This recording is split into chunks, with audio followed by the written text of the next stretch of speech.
Senator Ervin and Senator Baker made an agreement in the very beginning. We're not going to do anything unless we both agree on it. And if you'll notice in this hearing, no subpoenas were issued. The vote to subpoena the president was unanimous.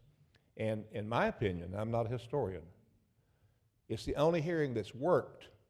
Certainly nothing since Watergate has worked, because you couldn't have two people like Sam Ervin and Senator Baker. They were like two peas in a pod, and speaking of out to get the president. I have to tell you this one thing. After the tapes had been discovered, the committee was up in Senator Ervin's office, and they were discussing that we want to give the president a chance to turn over the tapes. And all of a sudden, Senator Ervin turns to me and says, "Rufus, go get the president on the telephone." Well, that wasn't exactly like go in there and buy a pack of nabs.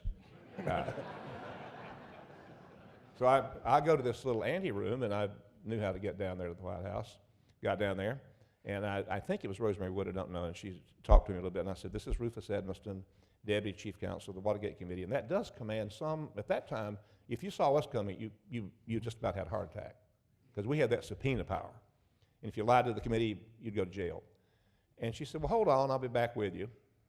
And remember, all the time Nixon had been saying, "Ervin's out to get me, Ervin's out to get me." Well, all of a sudden, this voice comes on, "Senator Ervin, this is Richard Nixon."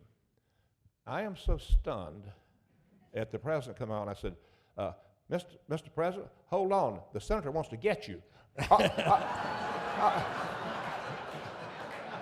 And then I added, "on the phone." And I walked back in there, and so help me goodness, I told that to the committee real quick, and they rolled in the floor. So out to get you's got a good connotation for me.